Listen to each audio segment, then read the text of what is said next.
चलो ध्यान दो इधर। लास्ट में जैसे हम बात कर रहे थे साइक्लिक प्रोसेस की, जो साइक्लिक प्रोसेस का जो हिस्सा है उसके बारे में सब कुछ बातें की थी हम लोगों ने। आज उसी के आगे एक हिस्सा और है, and that is the specific heats. उसके बारे में बात करते हैं। Right now the reading specific. बहुत सारी डेफिनेशंस लिखनी है तुम्हें यहाँ पे।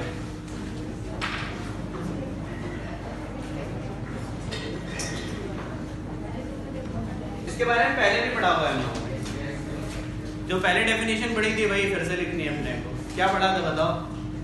Amount of heat required to raise the temperature of 1 gram. अब सब्सटेंस छोड़ दो, सब्सटेंस की जगह क्या आएगा? गैस। ओके, सो पूरी चीज वही लिखेंगे, बस सब्सटेंस की जगह क्या लिखेंगे? Gas. Amount of heat required to raise the temperature of 1 gram gas through 1 degree centigrade. याद आ गया? लिख लो पूरा।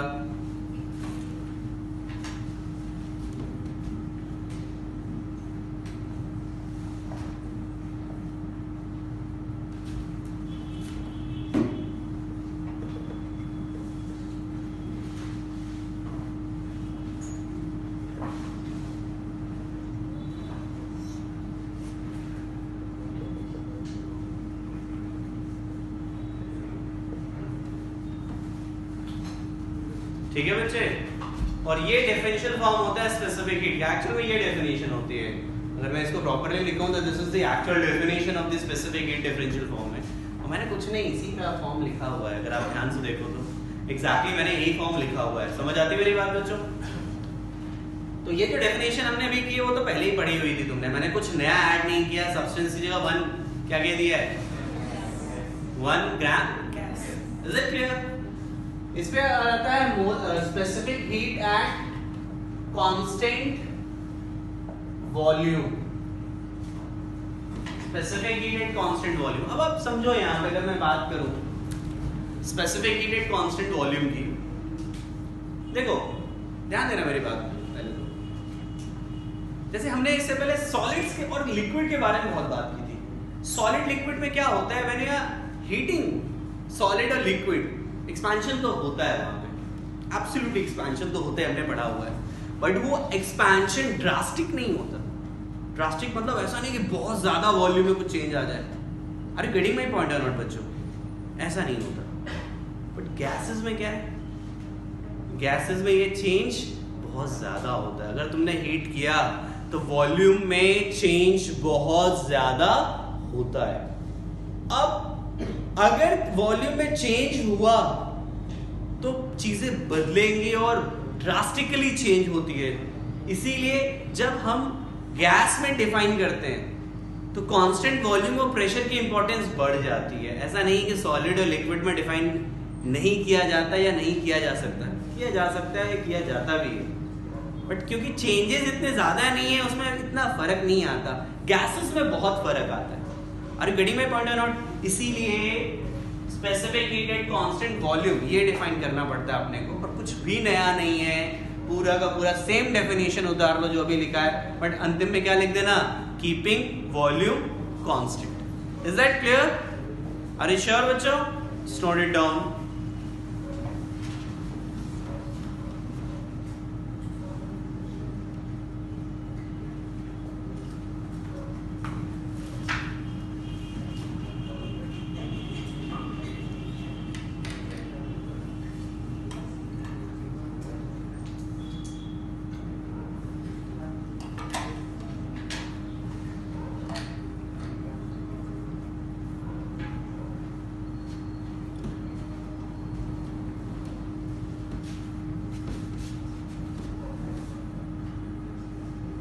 और आप देख लो Q is equal to MSV delta T। ये SV मतलब समझ रहे हो ना?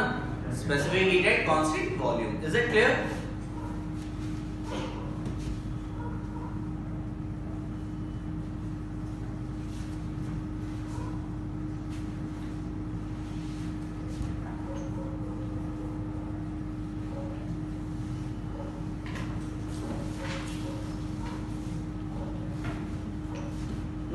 Next thing is specific heat at constant pressure.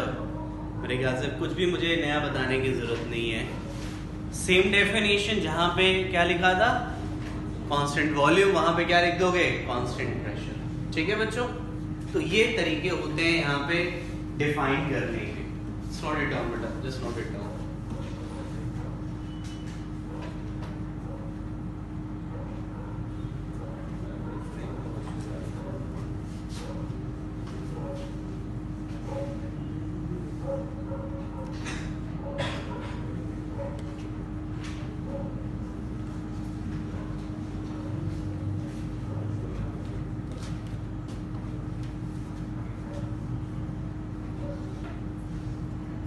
बच्चों ये बात क्लियर हो गई आप सभी लोगों को?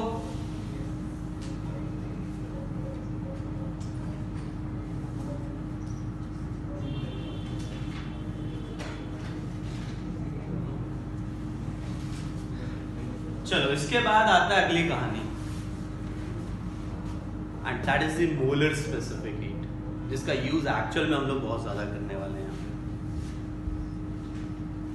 इस स्पेसिफिक हीट और मोलर स्पेसिफिक हीट में बस एक ही अंतर है, इट इज डिफाइंड फॉर 1 ग्राम, और मोलर स्पेसिफिक हीट किसके लिए डिफाइन होता है 1 मोल के लिए। तो डेफिनेशन एक बार सुन लेना मोलर स्पेसिफिक हीट की।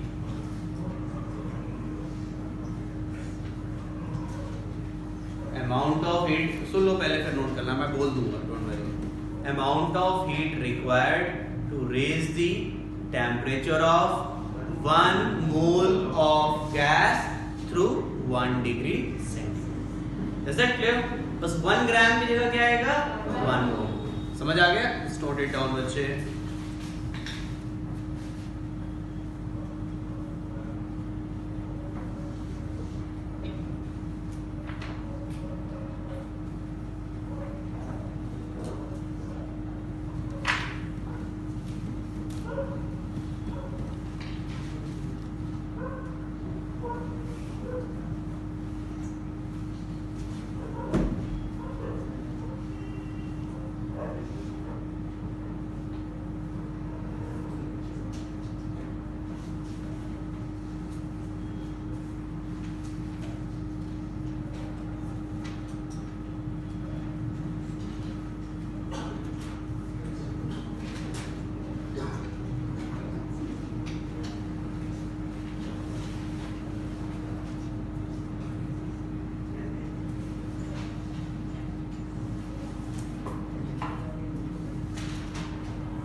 क्या कहते हैं बच्चों, बात क्लियर हो गई है? ये नोट कर लेना, यहाँ पे m की जगह क्या आएगा n, मैं मोलर स्पेसिफिक हीट को c से रिप्रेजेंट करूंगा, सो nc डेल्टा t, ओके।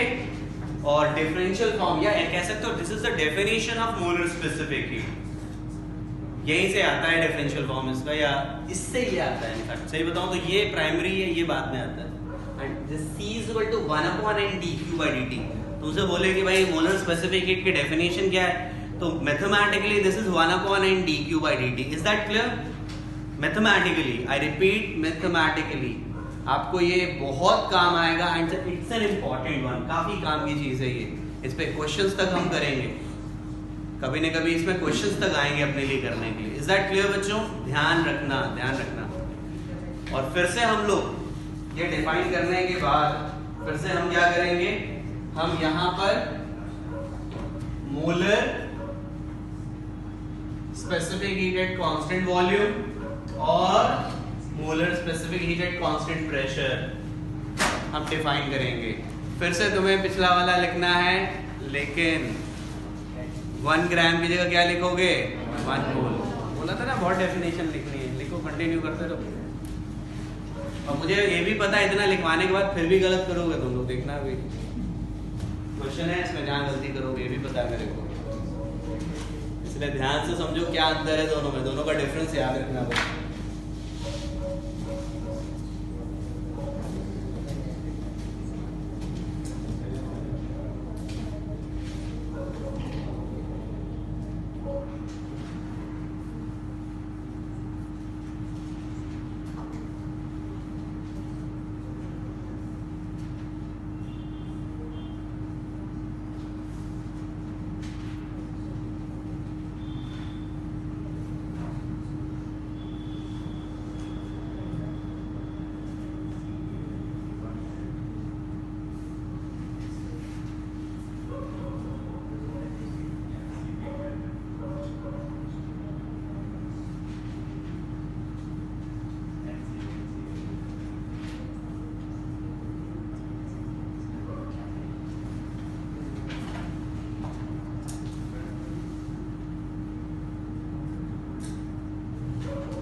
तो ये आ जाएगा तुम्हारा मोलर स्पेसिफिक हीट और specific heat constant volume and pressure. सबके फॉर्मूले लिखने हैं भी अपने को, सबके फॉर्मूले लिखने हैं अपने को। सबके मतलब एक का तो लिख दिया, एक और दोनों का और लिखना है।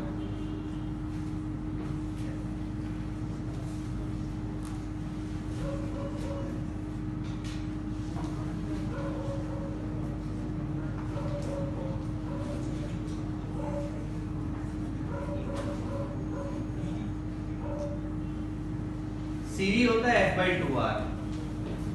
अच्छा मैं कभी x भी लिख दूँ ना तो डाइजेस्ट कर लेना वो, ठीक है। मैं F लिखने का यूज टू नहीं हूँ, मैं x ही लिखता हूँ डिग्रीज ऑफ फ्रीडम के लिए, तो तुम अपना सेट कर लेना जो लिखना हो। तो this is F/2R and constant pressure लिख लिया। डेफिनेशन क्या तुम लोगों ने? अरिशा लिख लिया? इसका आता है CP। अच्छा Q की वैल्यू लिखते हैं हम लोग NCP डेल्टा T, और CP आता है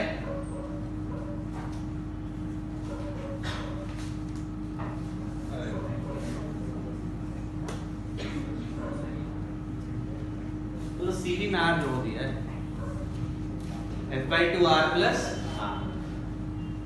ये भी याद करना है आपको, तो याद सब करना है।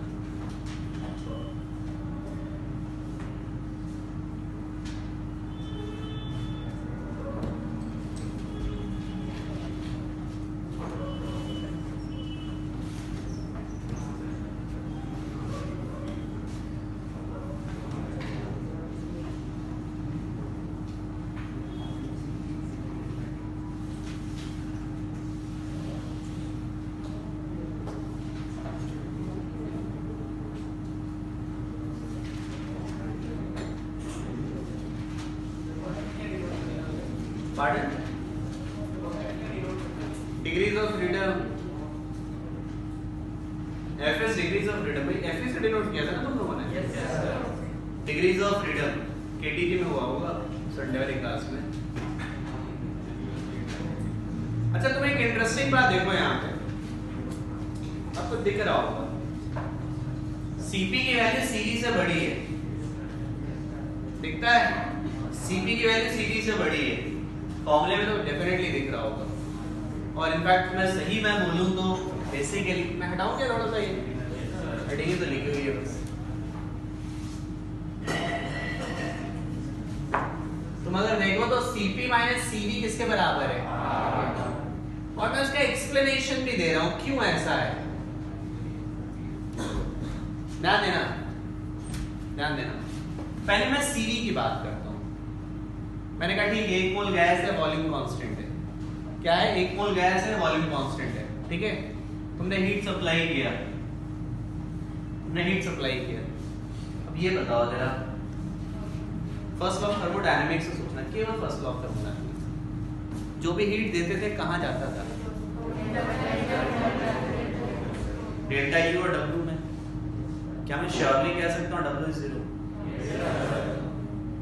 क्योंकि जब भी वॉल्यूम कांस्टेंट होता है वर्क डन क्या होता है? 0। अरे sure? Yes sir. Absolutely. Work done क्या होता है? 0। तो जो भी तुमने हीट दिया वो डेल्टा U बढ़ाने में जाएगा, और डेल्टा U में भी डेल्टा T केवल 1 से बढ़ रहा है, ठीक है भाई, 1 डिग्री से बढ़ा रहा है। अरे श्योर? अब हमने दूसरा केस लिया जब वॉल्यूम नहीं, अब क्या कांस्टेंट है? प्रेशर। फिर से फर्स्ट लॉ पे जाओ, तुमने हीट दिया, टेम्परेचर तुम्हें 1 डिग्री से बढ़ाना है, बढ़ाना है बच्चों 1 डिग्री से,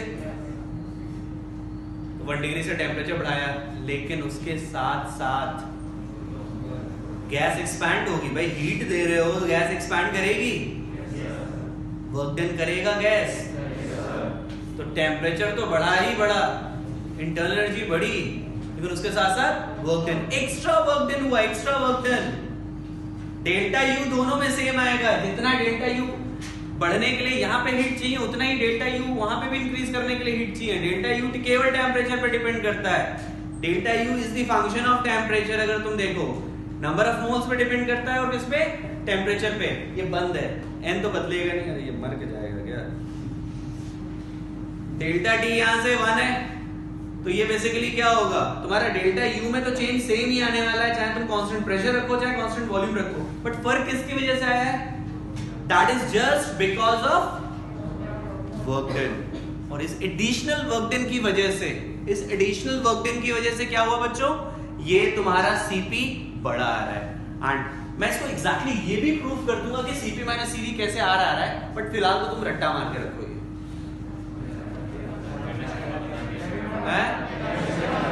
प्रूफ भी बता दिया किसे, वो किसे आइसोबारिक प्रोसेस से, आइसोबारिक कैसे प्रोसेस से बताया होगा, ठीक है जैसे भी हो, बट एग्जैक्टली कहानी ये है अपने पास। Are you getting this thing और नॉट बच्चों?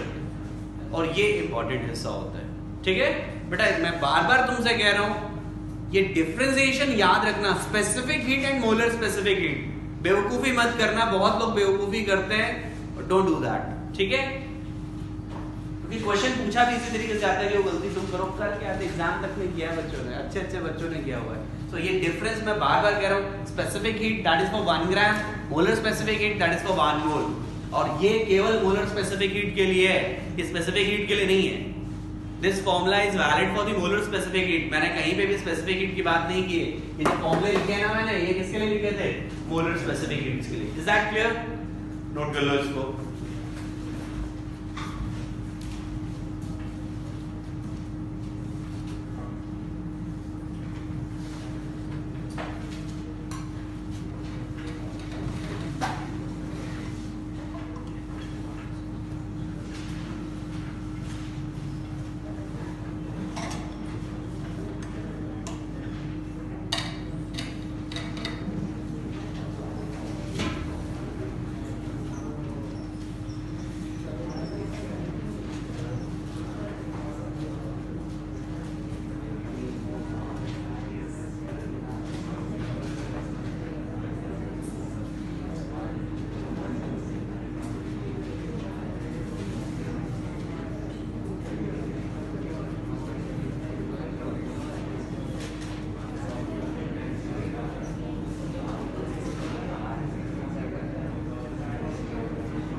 ठीक है बच्चों, बात क्लियर हो गई है। इसके बाद हेडिंग लिखिए molar specific heat ratio. The term is molar specific heat ratio. Molar specific heat ratio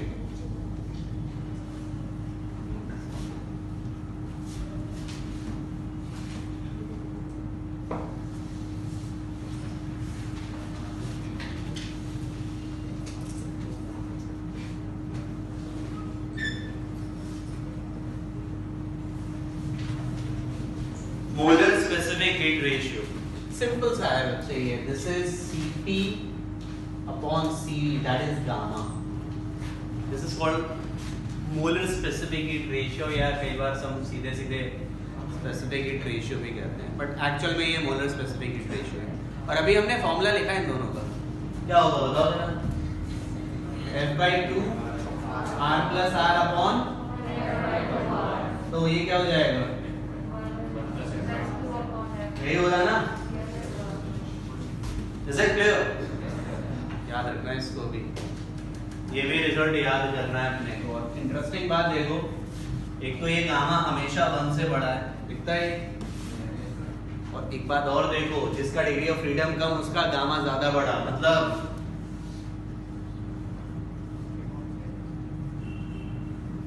लिख सकता हूं मैं, क्या लिखा है पता है? मोनो मतलब मोनोएटॉमिक, डाई मतलब डायटॉमिक, ट्राई मतलब ट्राइटॉमिक। अच्छा इन जनरल अगर कुछ ना बोले तो ट्राइटॉमिक को 6 ही लेते हैं, उसमें लीनियर नॉन लीनियर का भी चक्कर होता है, पढ़ा था ना? बट जब तक कुछ नहीं बोलता ट्राई मतलब 6 होता है। ठीक है बच्चों?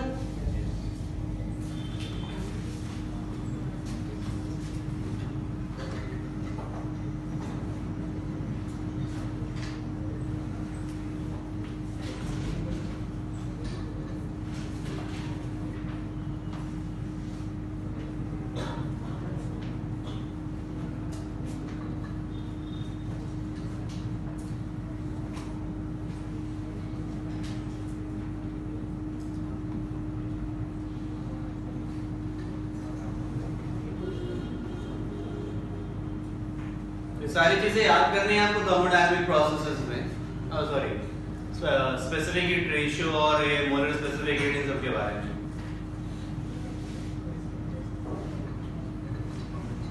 इसके बाद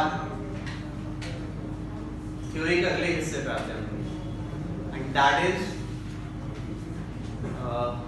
थर्मोडायनामिक प्रोसेसेस। मेनली हम लोग there are the 4 kinds of thermodynamic processes mainly, और उनके बारे में हम लोग डिस्कशन करेंगे, ठीक है बच्चों। अच्छा एक बात और मैं बता दूं, केमिस्ट्री में तुम लोगों ने रिवर्सिबल और नॉन रिवर्सिबल भी पढ़ा होगा, कुछ पढ़ा है क्या? कैसे पता चला तुम्हें? बड़ा सुकून चल रहा है तुम्हें। फिजिक्स में हम कभी रिवर्सिबल नॉन रिवर्सिबल की बात ही नहीं करते, हम तो नाम भी नहीं कर लेंगे, बहुत देखोगे तो तुम भले मिल जाए, बाकी तो अपने लिए मतलब क्या है रिवर्सिबल, वही प्रोसेस, और अपने लिए किसकी बात कर रहे हैं हम लोग? रिवर्सिबल, ठीक है बच्चों। और इसीलिए हमारा स्पेसिफिक हिस्सा रिवर्सिबल पे चलता है। देखो थर्मोडायनेमिक्स में अंतर है, दोनों थर्मोडायनेमिक्स में तुम धीरे धीरे अंतर समझ जाओगे। हम लोग जो पढ़ रहे होते हैं वो मोर ओवर कैलकुलेशन बेस्ड है, एप्लीकेशन बेस्ड वाले सेक्शन को ज्यादा पढ़ते हैं, और केमिस्ट्री में जब पढ़ोगे तो थोड़ा रियल गैस के बारे में, ऐसा नहीं है कि आइडियल गैस नहीं है, आइडियल गैस भी पढ़ते हो, बट उसको प्रोसेस के एप्लीकेशन को ज्यादा तुम यहाँ पढ़ रहे होगे। वहां पूछने का तरीका अलग होता है क्वेश्चन का, यहाँ थोड़ा अलग है। मैं तुमसे स्टार्ट में बोल रहा था ना, देखो अगर तुमसे वो गैस इक्वेशंस करवानी है ना, कि उसे P=nRT लगवाना है, फिजिक्स में नहीं पूछता है, बहुत कम पूछेगा। वो ऐसे क्वेश्चन पूछने हैं तो गैस लॉस ही ले जाएगा, तो मैं केमिस्ट्री में पूछ लेगा, बट उसे कहीं पर भी वो प्रेशर बैलेंस करवाना है। याद करो वो क्वेश्चन मैंने उस दिन कराया था, एक इलिस्ट्रेशन, ρGH का यूज आ गया था, तुम लोगों ने बोला था कि सर हमने पढ़ा हुआ है, उस टाइप के क्वेश्चन अगर उसे पूछने तो फिजिक्स में आ जाएगा। तो जहाँ पे थोड़ी बहुत मैकेनिक्स, फोर्स बैलेंस, इस टाइप की चीजें, एनर्जी कंजर्वेशन लगानी होगी, वो शिफ्ट कर जाएगा फिजिक्स की तरफ। बट टिपिकल अब तुम्हें PV=nRT, एवोगैड्रोस लॉ और चार्ल्स लॉ, बॉयल्स लॉ, तो रिलेटिवली उसका सीधा सीधा क्वेश्चन वहाँ रहता है, यही बेसिक डिफरेंस है। और वो क्वेश्चन जैसे जैसे करोगे, क्योंकि अभी मैंने क्वेश्चन करवाया नहीं, बस KTG के थोड़े बहुत क्वेश्चन किए, बाकी और भी क्वेश्चंस करोगे तो तुम समझ जाओगे कि मैं क्या बात कर रहा हूँ। इसीलिए दोनों की थ्योरी को समझना बहुत जरूरी है। अब थर्मोडायनामिक प्रोसेस, 4 थर्मोडायनामिक प्रोसेस होते हैं, और जिनके बारे में हम लोग एक एक करके बात करेंगे। जो भी रिजल्ट्स मैं बताऊं, बहुत सारे रिजल्ट मैं बता चुका हूं आप लोग को, बहुत सारी चीजें बता चुका हूं उनके बारे में, बट अब मैं बिल्कुल अरेंज करके एक एक साइड एक लाइन से लिखूंगा, और सारी चीजें रट्टा मारनी दूंगा, बिल्कुल रटा हुआ होना चाहिए। There is no any alternative. ये कोई भी ना सोचे कि हम लॉजिक लगा लेंगे, ये कर लेंगे, वो कर लेंगे। बेटा अगर मैंने पूछा और इंस्टेंट आंसर नहीं दिया तो मैं बिल्कुल मुर्गा बना दूंगा क्लास में। ध्यान रखना, लड़कों से तो मैं कुकड़ों को भी गलवाऊंगा, बिल्कुल। आई नीड दैट रिस्पॉन्स, मैं स्ट्रिक्टली बोल रहा हूँ, आई नीड दैट रिस्पॉन्स। रटा हुआ होना चाहिए। मोटिव बस यही है कि एक बार रटा हुआ होगा ना, क्वेश्चन बहुत जल्दी स्ट्राइक करता है। जैसे तुम मैथ्स में क्वेश्चन करते हो ना, वैसे बिल्कुल स्ट्राइक करेगा और आप निकाल दोगे। और क्वेश्चन इसके जैसे प्रॉपर्टीज वाले क्वेश्चन थे, निकलने वाले होते हैं वो क्वेश्चन, थोड़ी कोशिश करोगे निकलेंगे। इसके भी क्वेश्चन ऐसे ही होते हैं, इसमें मैकेनिक्स जैसा नाटक नहीं है भाई। मैकेनिक्स में बहुत वेरिएशन है, तुम श्योरली कहना बहुत मुश्किल होता है, बट इसमें तुम थोड़ी मेहनत ज्यादा करोगे, डेफिनेटली क्वेश्चन निकलने वाले ही होते हैं। ठीक है बच्चों, इसीलिए मैं इतना स्ट्रिक्टली पुश कर रहा हूँ कि ये ऐसा होना चाहिए कि आपको क्वेश्चन आए तो आपको वो कॉन्फिडेंस आना चाहिए कि ये हम कर लेंगे। ठीक है, तो यही सब शुरू करते हैं थर्मोडायनेमिक प्रोसेस। थर्मोडायनेमिक प्रोसेस में स्टार्ट करते हैं सबसे पहले isochoric process. The first thing is बच्चे आइसोकोरिक प्रोसेस। आइसोकोरिक प्रोसेस क्या होता है बताओ मुझे? एक ऐसा प्रोसेस जिसका वॉल्यूम क्या रहता है? कांस्टेंट। अगर वॉल्यूम कांस्टेंट है तो वर्क डन क्या होगा? जीरो। वर्क डन क्या होगा? जीरो। डेल्टा यू की वैल्यू हमेशा हम ये लिखेंगे। अब तुम उस एक्सप्लेनेशन से जरूर समझ सकते हो मैं इसे क्यों कह रहा हूं। एनसीपी डेल्टा टी नहीं कह सकते हम, क्योंकि वहां क्या हुआ, हीट जो तुमने दी वो केवल टेम्परेचर बढ़ाने में नहीं गई। कहां गई वो? वर्क डन में। और जब वॉल्यूम कांस्टेंट था, जो तुमने हीट दी थी वो कहां गया था बताओ? केवल और केवल इंटरनल एनर्जी बढ़ाने में। सो कैसा भी प्रोसेस है, कोई फर्क नहीं पड़ता, ये हम ये लिखने वाले हैं। और रीजन समझ आ रहा है बच्चों? हर एक केस में we are going to write this in CV delta T. Is that clear? तो ये बताओ मेरे को Q की वैल्यू क्या हो जाएगी? Q की वैल्यू बताओ। ये तो 0 है, तो ये डेल्टा U के बराबर होगी, और क्या होगी बच्चे? CV delta T. Is that clear? PV graph हमारे लिए हमेशा इंपॉर्टेंट है। मैं सबका पीवी ग्राफ तुम्हें बताऊंगा, 3-4 प्रोसेस जो भी मैं पढ़ा रहा हूं। पीवी ग्राफ में ये बताओ, वॉल्यूम अगर कांस्टेंट है तो ग्राफ कैसा बनना चाहिए? या तो ऐसा बनेगा या ऐसा। ये एरो की इंपॉर्टेंस है। Is that clear? Volume constant है, चाहे तो ये बनेगा ये बनेगा। इज दैट क्लियर बच्चों? और वर्क डन 0 होता है, जैसा कि हम पढ़ चुके। एक और छोटी सी बात, कई बार क्या होता है ना, क्वेश्चन तुम्हें देगा और तुम्हें ये बिल्कुल नहीं बताएगा कि दिस इज आइसोकोरिक प्रोसेस, बिल्कुल नहीं बताएगा। बस एक बात लिखेगा कि कंटेनर इज रिजिड, और ये सुनते ही तुम्हें क्या समझ लेना है? Volume constant. क्योंकि गैस का खुद का तो कोई वॉल्यूम होता नहीं, कंटेनर का वॉल्यूम ही होता है उसका खुद का वॉल्यूम। मेरी बात समझ गए बच्चों? जैसे उसने कंटेनर को रिजिड बोला, अपने लिए क्या मतलब हो गया? वो आइसोकोरिक प्रोसेस है अपने लिए। ठीक है बच्चों? इतनी बात बतानी थी मेरे को इसमें। आप देख लो, पूछ लेना मेरे से।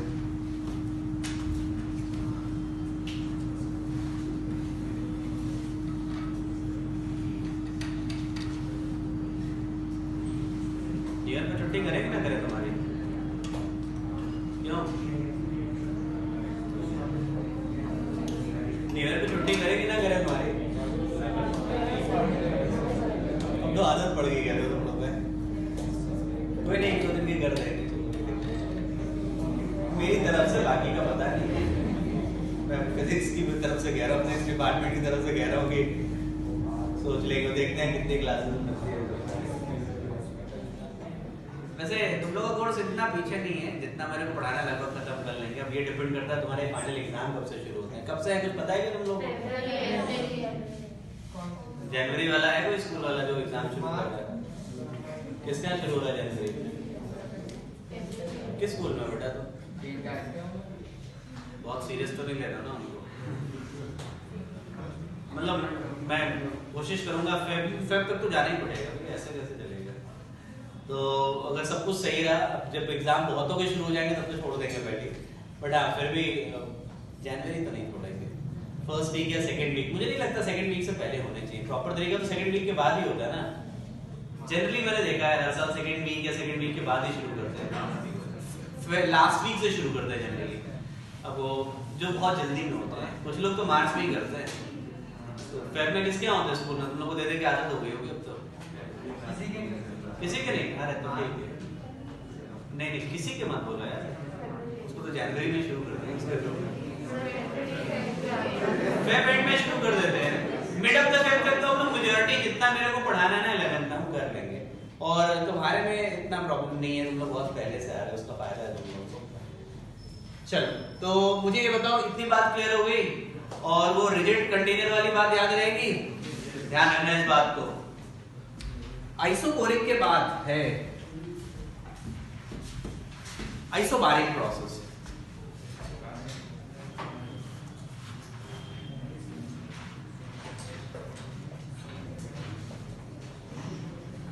मैं हटा दो, नोट कर लिया तुम लोगों ने? करो जल्दी, नोट करो भाई।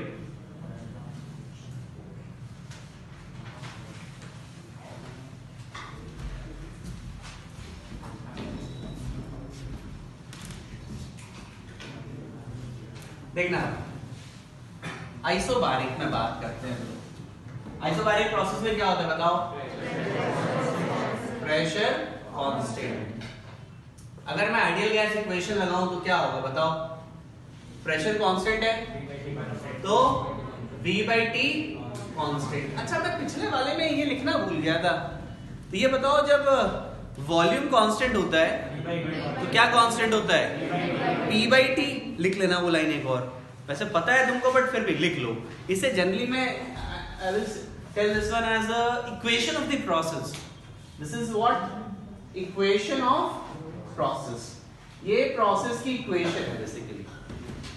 पर कहीं कुछ नया नहीं किया, तुम समझ गए मैंने क्या किया है? आइडियल गैस इक्वेशन से ही लिखा है, पता है ना तुम लोग को ये? एग्जैक्टली।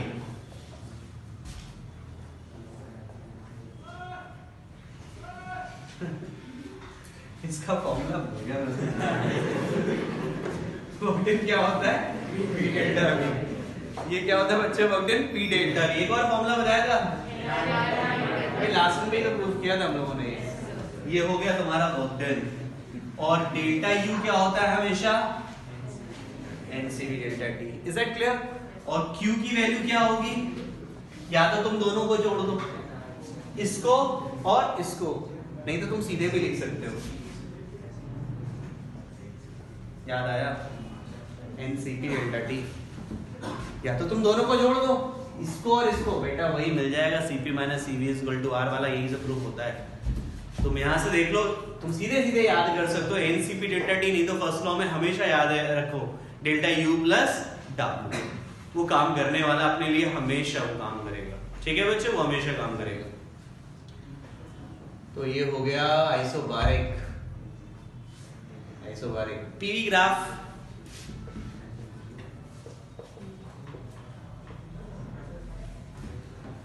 मैं एक्सपेंशन और कंप्रेशन दोनों बनाऊंगा अलग अलग। तो ये बताओ एक्सपेंशन का ग्राफ कैसा होगा? ऐसा होगा। What about compression? ये होगा, है ना?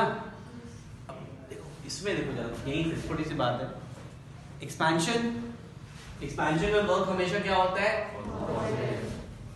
पॉजिटिव होता है। अब एक बात सुनना, प्रेशर बढ़ रहा है, नहीं प्रेशर कांस्टेंट है, वॉल्यूम बढ़ रहा है। प्रेशर कांस्टेंट है, वॉल्यूम बढ़ रहा है, क्या मैं श्योरली कह सकता हूं टेम्परेचर राइज करेगा? सोच के बताओ मुझे। मैं कह रहा हूं टेम्परेचर बढ़ेगा। रियलाइज होता है सबको?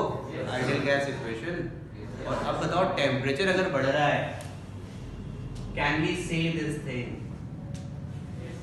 Delta U is positive. और तुम खुद बताओ, अगर ये दोनों पॉजिटिव है तो क्यू क्या होगा? होगा। जस्ट एक छोटा सा एनालिसिस है, ग्राफ को थोड़ा बहुत सोच सको तुम लोग। इसमें बताओ फिर जरा, सब कुछ नेगेटिव, अब तो सोचना आसान हो गया। एग्जैक्टली ये हो जाएगा बच्चे, हो गई ये। अब इसमें देखो जरा क्या किस तरीके से, कई बार अगर कुछ नहीं दिया, जैसे कई बार वो नहीं बोलेगा कि आइसोबारिक प्रोसेस है, लेकिन से जैसे उसने नहीं बोला आइसोबारिक प्रोसेस, तो वो कुछ ऐसी चीजें दे देगा जिससे तुम्हें ढूंढना पड़ेगा। अब मैं ये नहीं कह रहा कि जो मैं बताने वाला हूँ इकलौता यही एक तरीका, बट हाँ एक बड़ा कॉमन तरीका है। जैसे ये पिस्टन सिलेंडर सिस्टम दिया है, क्या कहा है बच्चे? Piston cylinder system. Is it clear? और तुमसे लेट से कह दिया मासलेस है ये, क्या है ये? मासलेस। मासलेस। अब मुझे ये बताओ, मैं ये नहीं कह रहा बेटा इकलौता यही तरीका, और भी तरीके हो सकते हैं। एक तरीका मैं बता रहा हूं उनमें से, और जानबूझ के मैं बता रहा हूं जिससे कि आपको आइडिया हो जाए कि ऐसी कहानी भी कर दी जाती है क्वेश्चन में। तुम इतने क्वेश्चन करके समझ तो गए, वो इतना लंबा सा लिखेंगे, उसी में ढूंढना पड़ेगा कौन सा प्रोसेस है। तो वो ढूंढने की सारी कहानी है कि वो तुम पूरे पैराग्राफ को समझ जाओ। मेरी बात समझ रहे हो बच्चों? अब तुम ये बताओ, ये मासलेस उसने अगर कह दिया यहाँ गैस है, तुम्हें मैंने एनएलएम में इतनी बार पढ़ाया है, मासलेस पे फोर्स बैलेंस होता है। मासलेस पे क्या होता है? Force balance. अब दो ही काम होगा, बाहर एटमॉस्फेरिक प्रेशर की वजह से फोर्स लगेगा, नीचे गैस के प्रेशर की वजह से फोर्स लगेगा। तुम देख के ही बोल दोगे कि गैस का प्रेशर और एटमॉस्फेरिक प्रेशर इस केस में क्या होने चाहिए? बराबर। इसलिए होना चाहिए क्योंकि ये मासलेस है, फोर्स बैलेंस हमेशा रहेगा। अब तुमसे कुछ नहीं बोला उसने, ये सिस्टम दिया, this is massless. Are you getting this thing? तो हमें क्योंकि मासलेस पे हमेशा फोर्स बैलेंस करना है, तो उससे देख के हमें पता चलेगा कि बाहर का प्रेशर और अंदर का प्रेशर बराबर होना पड़ेगा, तभी ये क्या होगा? फोर्स बैलेंस होगा। इज दैट क्लियर बच्चे? अब सोचो इस तरीके की इंफॉर्मेशन देगा और उससे तुम्हें वो इंफॉर्मेशन निकालनी है, इस लाइन से इंफॉर्मेशन निकालनी का ये आइसोबैरिक प्रोसेस हो रहा है। और भी तरीके हैं, देने के तरीके हैं, बट हाँ ये कॉमन तरीके। क्या कहते हैं बच्चों? याद रहेगा तुम लोगों को? And this is what, this is isobaric process. Note कर लो इसको। इंटरेस्टिंग वाले से इसके बाद शुरू हो गया।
बात क्लियर होगी बच्चों? ये नोट कर ले तो बता देना, मैं हटाऊंगा फिर इसको।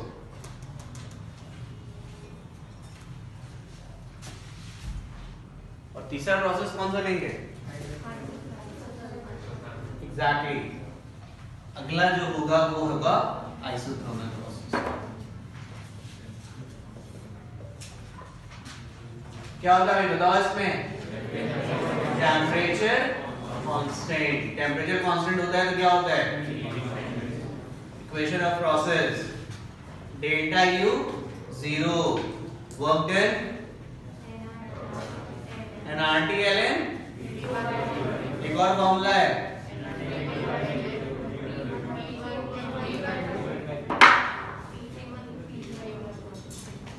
ये दो फॉर्मूले। और बताओ Q क्या होगा? Q किसके बराबर होगा? वर्क डन के बराबर होगा। डेल्टा U Q 0 समझ आता है? ये सब हमने पढ़ा हुआ है, बस मैं एक ऑर्डर में लिखता जा रहा हूँ, कुछ नहीं कर रहा हूँ। ठीक है बच्चों? पीवी ग्राफ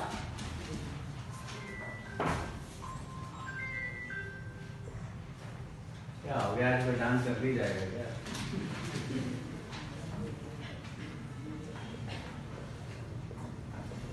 फोन साइलेंट रखो, पढ़ाना हो तो मेरे को टाइम नहीं है,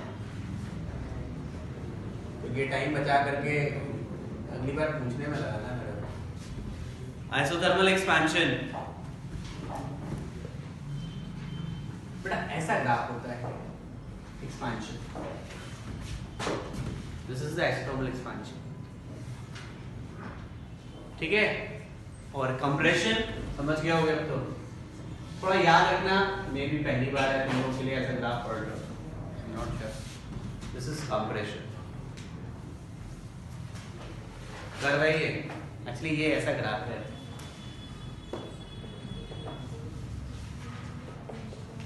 मैंने इसका ग्राफ बनाया y इक्वल टू 1/x। ये ग्राफ उतने पढ़े नहीं होंगे तुमने मैथ्स में, बट 12th में तुम काफी सारे पढ़ोगे। ये तो रट्टा मारना है, इसमें अकल ही नहीं लगानी, मतलब रटना है, हम कोई लॉजिक लगा ही नहीं रहे इसमें। ये ग्राफ है लग, और फिर से हम वो डेल्टा यू क्यू ये सब बात करेंगे।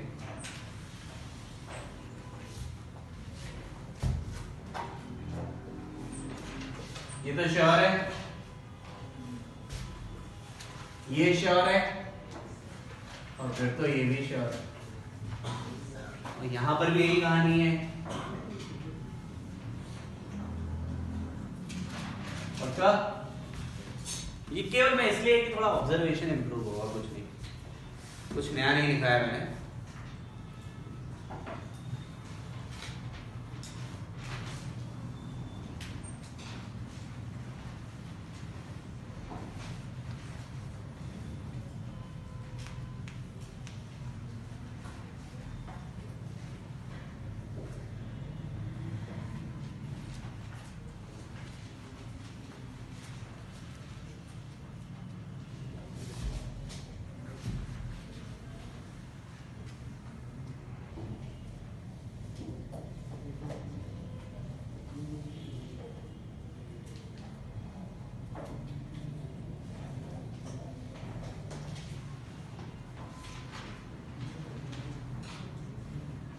बच्चों क्लियर हो गया आप सभी लोगों के लिए?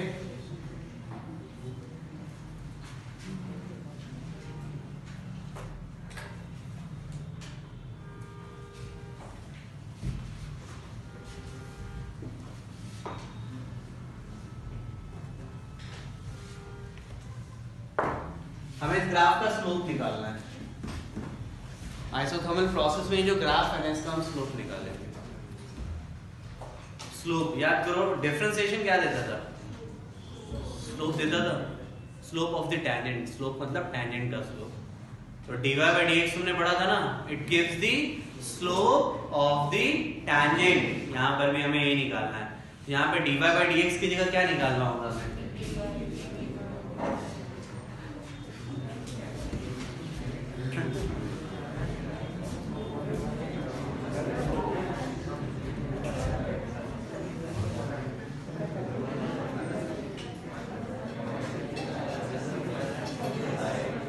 एक्चुअल में होता क्या है ना कि ये जो आइसोथर्मल प्रोसेस है और एडियाबेटिक प्रोसेस है, इनका जो कर्व आता है, इसमें एडियाबेटिक में भी कर्व आएगा और वहां पे स्लोप्स को लेकर के बहुत सारी चीजें हैं जो अपने को जानने की जरूरत होती है।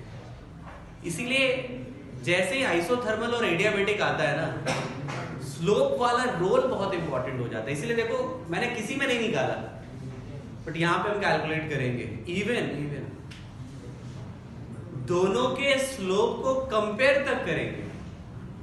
और जेई ने तो बेटा स्लोप के कंपैरिजन पे बहुत अच्छे से क्वेश्चंस पूछे हुए हैं। इवन और भी कई सारी चीजें हैं जो रिलेट करके पूछ लिया जाएगा। इसीलिए जब हम लोग आइसोथर्मल और एडियाबेटिक की बात करने लगते हैं तो स्लोप की वैल्यू बढ़ जाती है। Is it clear? इसीलिए यहाँ पे हम लोग स्लोप को उतनी वैल्यू दे रहे हैं। अरे गणित में पॉइंट नोट बच्चों, इसीलिए एडियाबेटिक में भी उसको हम वैल्यू देंगे। और यहाँ पे अगर आप देखो तो कुछ ज्यादा नहीं है स्लोप के लिए। जैसे पीवी ग्राफ है, सॉरी तो पीवी कांस्टेंट होगा इक्वेशन। आइसोथर्मल पीवी कांस्टेंट, मैं इसको वॉल्यूम के रिस्पेक्ट पे डिफरेंशिएट मारूंगा। याद आया? मल्टीप्लिकेशन रूल लगाएं। फर्स्ट फंक्शन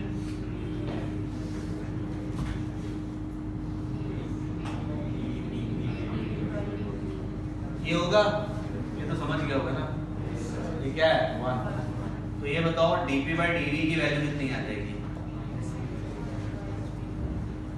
ये आ जाता है। And this is the value of the slope. General है बट जो भी है अपने को ध्यान रखनी है। इवन यहाँ पे एक और चीज निकाल सकते हैं। इतनी बात की है तो अभी हम लोगों ने प्रॉपर्टीज और मैटर में एक चीज पढ़ी थी, बल्क मॉडुलस। याद आया? फॉर्मूला याद है?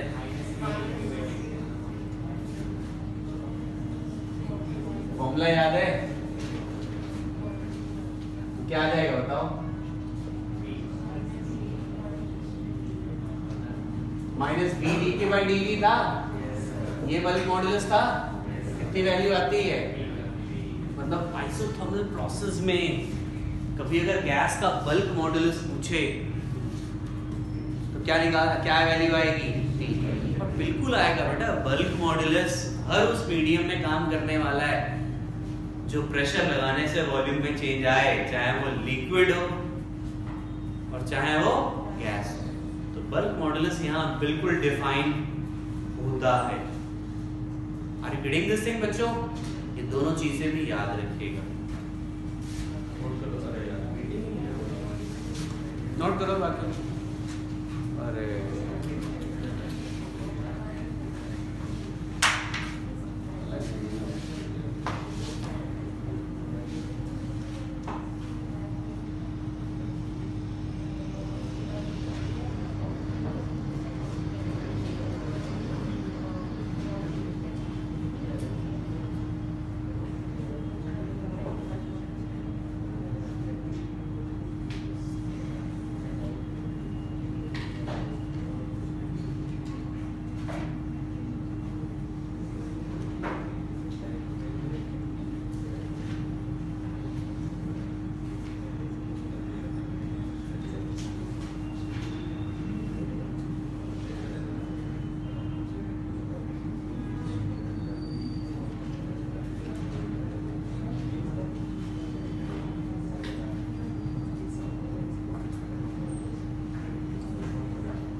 7 चुप हो जाओ भाई, चुप हो जाओ, मीटिंग आईडी गलत डाला है। चुप हो जाओ भाई, चुप हो जाओ, मीटिंग आईडी बोलने दो। 867 हो गया। यस सर 068 068 0 0 फिर से 1 0 0 192 192 पासपोर्ट लिख लो भाई। हाँ मैं चुप होने के लिए बोला है, तो भाई सबसे पहले हम क्या करेंगे? कहाँ गया? हाँ 0 0 577 577 94 94 मुझे लगा मैंने बात चुप रहने के लिए बोला, बात करने में अग्रेसिव हो गए तुम लोग। एक बार सर वापस बोलना। गलत बोल दिया क्या? नहीं सर गलत हो गया, वो टाइप हो गया। अरे यार फोन रोटेट में हुआ सर। देख लो बेटा, ये मीटिंग आईडी बोले नहीं सर पासवर्ड 057 057 794 794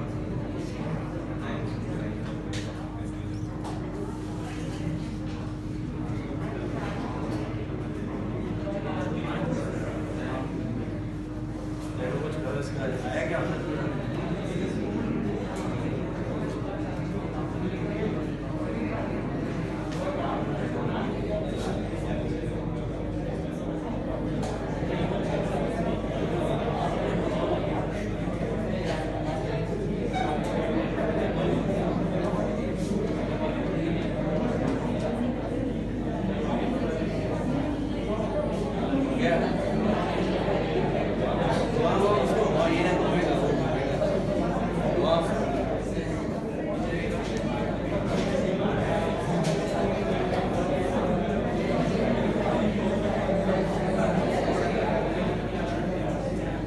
अरे जो ऑनलाइन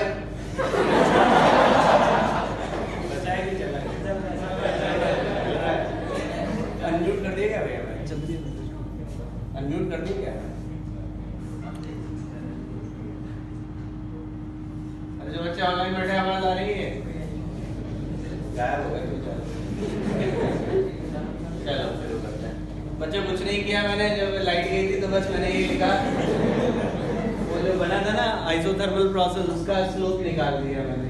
आइसोथर्मल प्रोसेस का स्लोप है, और ये क्या है? हाँ बल्क मॉडुलस है। और अपने को क्या, अपने मतलब तुम लोगों को याद करना है बेटा, जब भी मैं अपने बोलता हूँ मतलब मैं उसमें इंक्लूडेड नहीं हूँ बिल्कुल। तो याद करना है अपने को, ठीक है बच्चों? अच्छा एक बात और है जो बतानी थी मेरे को,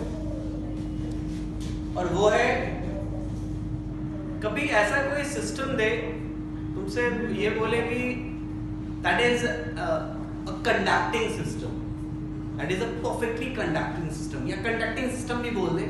इसका मतलब ये होता है कि वो सराउंडिंग से इक्विलिब्रियम बना रहा है, और जो सराउंडिंग का टेम्परेचर है वही क्या है? गैस का टेम्परेचर। तो जब भी कंडक्टिंग सिस्टम बोल देता है ना कि बहुत अच्छा कंडक्टिंग सिस्टम है, या कंडक्टिंग सिस्टम भी बोल देता है, उससे काम चला देते हैं कई बार, तो ये मान के चलता है कि वो सराउंडिंग से हीट एक्सचेंज करके टेम्परेचर क्या रख रहा है? थर्मल इक्विलिब्रियम बना के रखे हुए। तो कई बार इस तरीके का वर्ड यूज करता है ये बताने के लिए कि that process is what? Isothermal. Is that clear बच्चों? तो ये पूरी कहानी हो गई आइसोथर्मल प्रोसेस को लेकर के। और इसके बाद हमारा जो अंतिम प्रोसेस है इस समय के लिए, अंतिम तो नहीं कहना चाहिए, आज की क्लास के लिए अंतिम कह सकते हो, और वो है एडियाबेटिक प्रोसेस। ठीक है बच्चों? So write down the heading adiabatic process.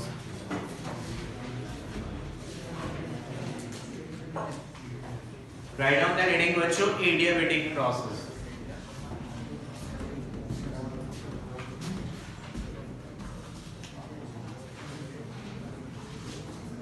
सभी ने नोट कर लिया बच्चों ये?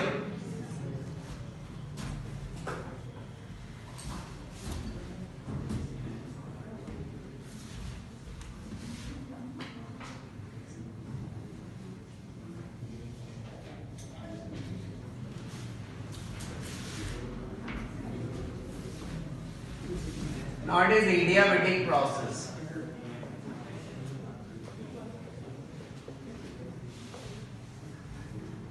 एडियाबेटिक प्रोसेस का जो डेफिनेशन है वो यही है कि भाई जो सिस्टम है वो हीट एक्सचेंज नहीं करता है, ना तो वो सराउंडिंग से हीट लेता है ना वो देता है। Heat exchange by the system is zero. Is that clear? फिर आता है इक्वेशन ऑफ द प्रोसेस। तीन इक्वेशंस होती हैं, पीवी की पावर गामा कांस्टेंट, टीवी की पावर गामा माइनस 1 कांस्टेंट, ये बेटा केवल वॉल्यूम के ऊपर है, ध्यान रखना। और एक और इक्वेशन है PT upon gamma upon 1 minus gamma constant, ये केवल टी के ऊपर। हाँ बच्चे, हाँ अंतिम वाले। और ये है ऐसा, ये तीनों रटने हैं आपको। मैं किसी का प्रूफ नहीं कर रहा हूँ, वो तुम बाद में खुद ही कर लो। फिलहाल तो तुम इसे रट्टा मार के रखो, ठीक है? नोट कर लो, याद करके आना बस। बार बार क्या कहते हैं, धमकी दे रहा हूँ तुम्हें, मतलब इंग्लिश में वार्निंग दे रहा हूँ। अच्छा हिंदी में फील आता है धमकी, इंग्लिश में फील नहीं आता। I am giving a warning, कुछ बोले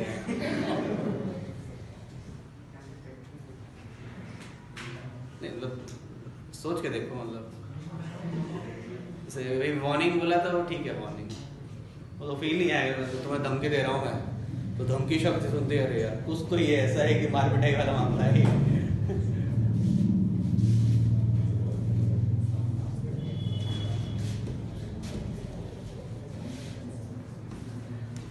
तो बच्चों ये तीनों इक्वेशंस आप लर्न करिएगा डेफिनेटली।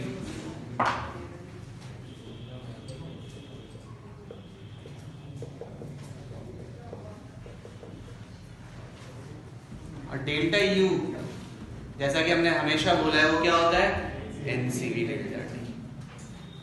वर्क डन का मैंने प्रूफ किया नहीं है इसका अभी तक। तो क्या था, वो जो तीनों थे उनके बारे में हमने क्या किया था, वर्क डन प्रूफ किया हुआ था ना लास्ट टर्म पे। इसके लिए प्रूफ करना पड़ेगा।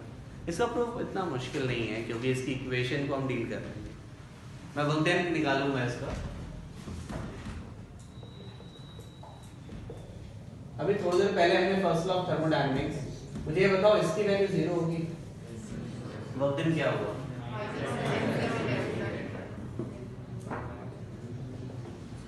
ये हो गया पक्का, ये आ जाएगा। अभी देखो जरा, एक तो यहां से एक तो यही याद रखना कि W is equal to minus delta E. और यहाँ पे एक बड़ी इंपॉर्टेंट लाइन है जो समझने की जरूरत है कि डेल्टा यू का नेगेटिव वैल्यू, जैसे अगर डेल्टा यू अगर पॉजिटिव हुआ बढ़ा तो वर्क क्या होगा, नेगेटिव। और डेल्टा यू अगर नेगेटिव हुआ, इंटरनल एनर्जी कम हुई तो वर्क क्या होगा, पॉजिटिव, क्योंकि दोनों का सम तो 0 ही होना है। तो अगर वर्क बढ़ा पॉजिटिव हुआ तो डेल्टा यू को कम होना पड़ेगा, नेगेटिव होगा। और वर्क अगर नेगेटिव हुआ तो डेफिनेटली टेम्परेचर बढ़ेगा, मतलब डेल्टा यू पॉजिटिव होगा। इसके लिए एक वर्ड बोलते हैं हम लोग, टेक्निकल वर्ड है, बुक्स में मिल जाएगा, कि एडियाबैटिक प्रोसेस में अगर वर्क डन कर रहा है गैस तो वो इंटरनल एनर्जी के एक्सपेंस पर करता है। किसके एक्सपेंस पे करता है, इंटरनल एनर्जी के एक्सपेंस पे। इस लाइन का मतलब समझ आ रहा है? ये काम की लाइन है, मतलब तुम्हारे बहुत सारे क्वेश्चन तो इतने में ही घूम जाएंगे, इतने भी खत्म। क्लियर हुआ बच्चों? ये ध्यान रखिएगा। और अच्छा ये बताओ डेल्टा यू मैं वैल्यू रख देता हूँ, ये क्या होगा, minus n C V delta. और सीवी का एक फॉर्मूला और भी होता है, मैं पढ़ाना भूल गया हूँ तुम्हें, सही बताऊं।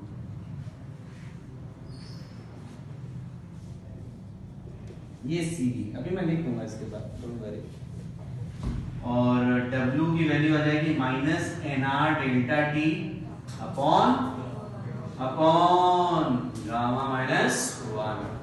Is that clear? अरे श्योर, एग्जैक्टली ये होगा। क्या कहते हो बच्चों? और ये कहां से आया मैं लिख दूंगा, चिंता ना करो, वो तो मैं उतनी जगह में भी लिख सकता हूँ, बट अभी लिख लो, छोटा सा ही काम है लिखना। ये वर्क डन है, इतना नोट कर लो, फिर एक आध बातें और लिखते हैं।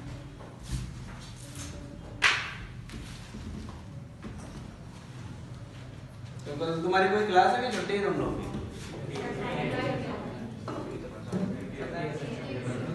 अच्छा संडे का शेड्यूल शेड्यूल कब आता है तुम लोगों का? अच्छा शाम को पता चलेगा कि कहीं जाना है कि नहीं जाना, जिमने और कुछ इस टाइप के। घर वालों ने तो पूछना बंद कर दिया होगा तुम लोगों को संडे के प्लान के बारे में।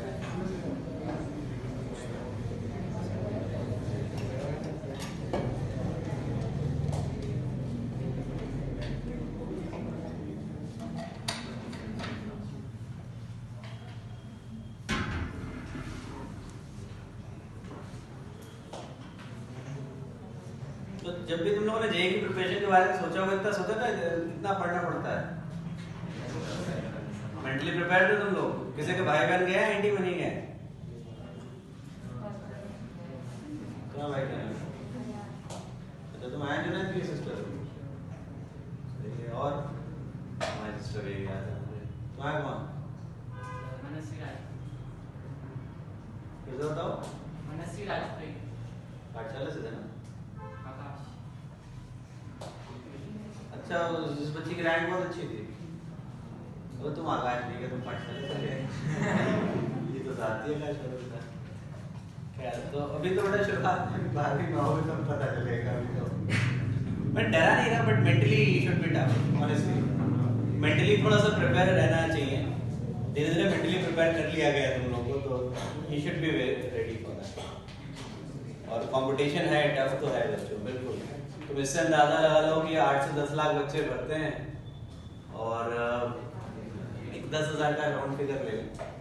लड़कियों को थोड़ा सा एज है, फायदा है इसमें, तो वो थोड़ा पीछे रैंक में चली जाती है। बट हाँ एग्जाम्पल 10,000 ले लें तो तुम सोचो कितने बच्चों को पीछे करना पड़ता है।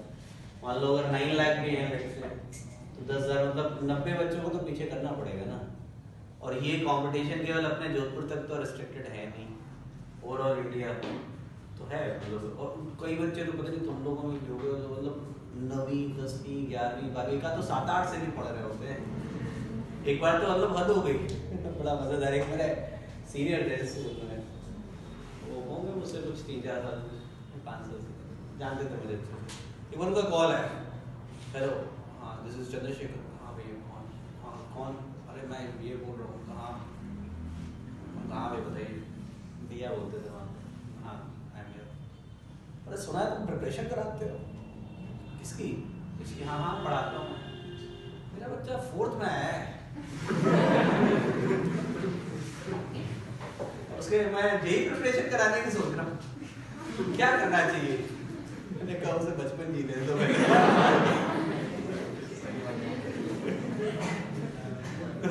मतलब मैं ये डरा नहीं रहा, मतलब ये बोल रहा हूँ कि कितने पेरेंट्स सिंसियर है या सीरियस सिंसियर जो भी कह रहे हैं। और बच्चे जो हैं मतलब सोचो 9th 10th से जब या 8th 8th से वाले भी हैं, मुझे नहीं पता, मैं तो जस्ट कह रहा हूँ। मैं तो ये सोचता हूँ 8th में पढ़ाते क्या होंगे जेईई के नाम पे। जस्ट एक मैं सोच रहा हूँ, मतलब हो सकता है 8th के ही पढ़ाते हैं, नॉट श्योर। बट मतलब मेंटल माइंड मेकअप कितना खतरनाक हो, तो उनसे भी कंपटीशन है भाई तुम्हारा।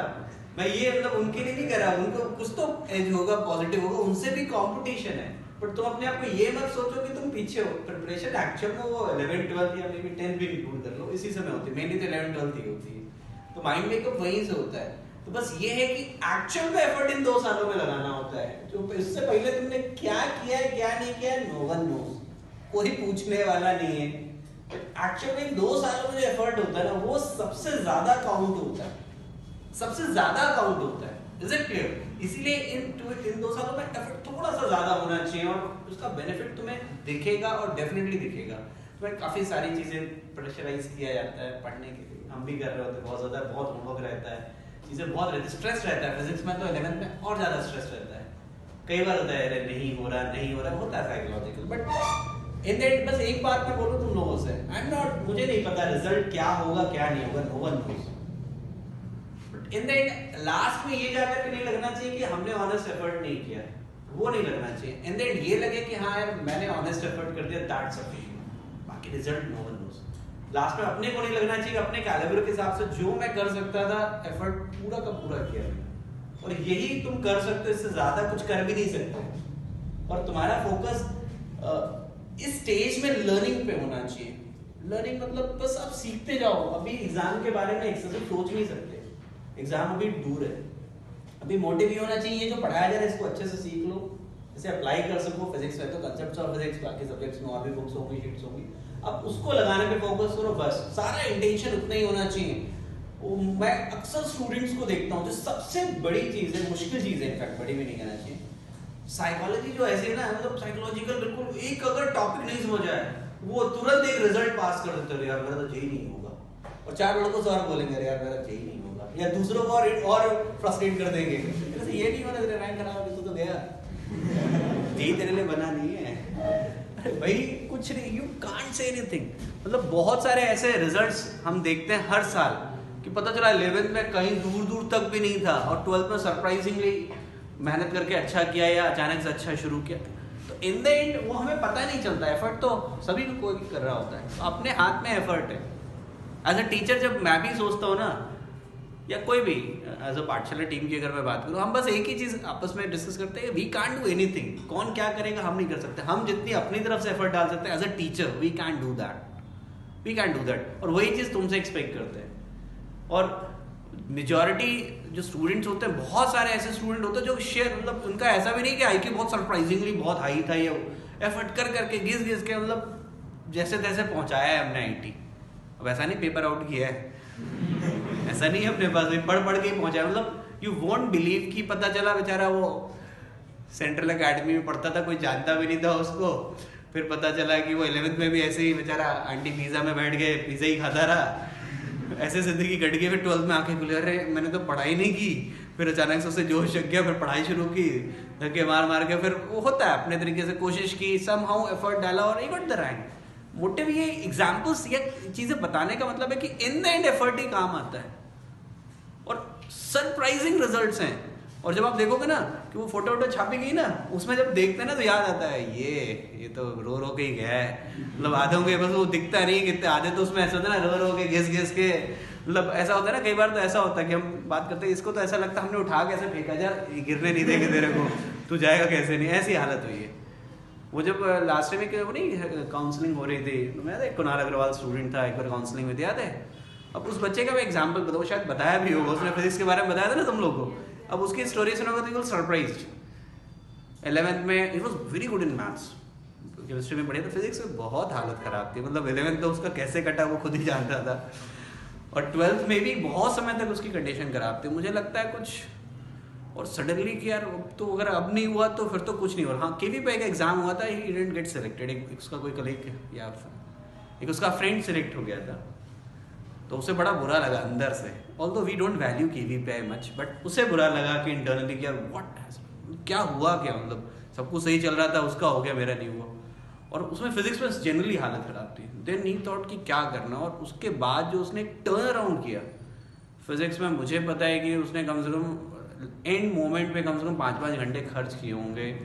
HCV जो नहीं लगाई थी उसने, मतलब ऐसा था कि एक दिन में साफ, मतलब एक दिन में, अब टाइम नहीं होता ना लास्ट में, तो ज़्यादा टाइम दिया, अच्छा मेरे को अब ऑप्टिक्स लगानी है, ठीक है, तो 86 क्वेश्चन है रे ऑप्टिक्स में या कुछ ऐसे कुछ क्वेश्चन, एक दिन में 86 क्वेश्चन, बेटा उल्टे लटक जाओ ऐसी हालत होती है उसमें, कुछ ही करा, कुछ तो मैं क्लास में करा देता हूँ, 86 क्वेश्चन एक दिन में, मतलब फिजिक्स में बेटा करना उल्टे लटकने जैसा होता है वो, और बहुत एफर्ट था, मतलब genuinely effort. Will you believe last में मुझे याद है जब उसका एडवांस रिजल्ट आया, 2600 रैंक थी उसकी, और ऐसी थी 22-23 या 25, कुछ मुझे याद नहीं, बट हाँ उसका जब एडवांस रिजल्ट था तो उसने एग्जैक्टली बोला, सर मेरे फिजिक्स में मतलब ऑलमोस्ट सिमिलर है जो मेरे मैथ्स में, और जो मेरे फिजिक्स में ऑलमोस्ट सिमिलर है, 1-2 नंबर ही कम है। तो अब चैलेंज देखो, एडवांस जैसे एग्जामिनेशन में वो परफॉर्म किया, this is what the will power is. और ये एक एग्जाम्पल दे रहे हैं, इसीलिए मतलब एक एग्जाम्पल में दे रहा हूँ, ऐसे बहुत बार होता है, बट अपने पास हाथ में क्या है, एक एफर्ट है बस, वी कांट डू दैट, उसके अलावा कुछ नहीं है। आप रिग्रेट करके नहीं जी सकते कि यार मेरे से ये नहीं हुआ, मेरे से होगा कि नहीं होगा, लीव दैट वन यार। अब एग्जाम बहुत दिन पड़े, बहुत कुछ अभी आप सीखोगे उस फेज में, इतनी बार आप सोचोगे कि मैंने अच्छा किया, मैंने खराब किया, बहुत सारे फेज आएंगे in the end, till the end. So मैं बस एक ही चीज बोलूंगा, और हमेशा इतना ही तुम्हें सोचना है, आप एफर्ट कर सकते हो, stay away from the distractions. The first thing, ये मोबाइल फोन से सबसे बिल्कुल दूर रहो यार बच्चों, बिल्कुल।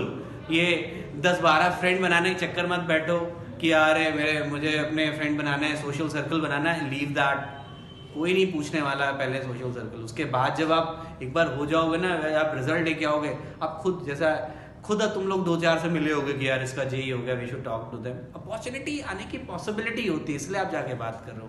आप उससे इम्प्रेस नहीं हो, उसने एग्जामिनेशन क्वालिफाई कर लिया इसलिए आप उसके रिस्पेक्ट कर रहे हो। उसकी कोई औकात नहीं समझते हो उससे पहले, कोई नहीं पूछता होगा।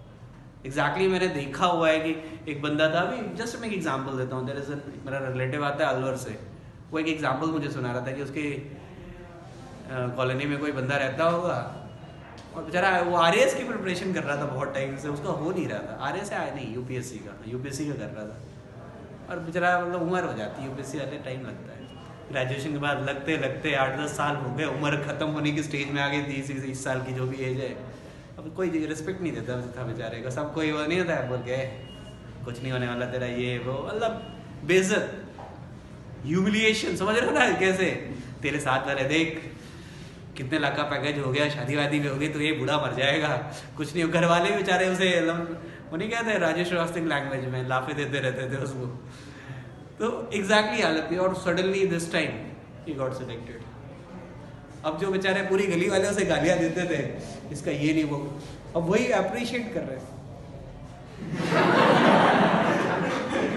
मुझे पता है कि लड़के में गट्स है, करेगा वो। तो ये तो इंडिविजुअलिटी की वैल्यू नहीं रही उसकी। भले बेचारे का खुद का कैरेक्टर कैसा था, कितना मुश्किल टाइम देखा होगा, वो टाइम तुम्हें भी आता है, बस ये कि ड्यूरेशन थोड़ा सा कम होता है। तो उसके लिए आप मेंटली थोड़ा सा प्रेशर बैलेंस करने के लिए तैयार हो। और बस एक ही चीज़ ध्यान रखो, कौन क्या कह रहा है क्या नहीं कह रहा है, आपको कुछ नहीं सोचना है। बस one thing, use your paper pen books, बस क्लासेस अटेंड करो, टीचर्स जो बोलते हैं ऑनेस्टली लगे रहो बस। और इन द एंड वही काम आने वाला है।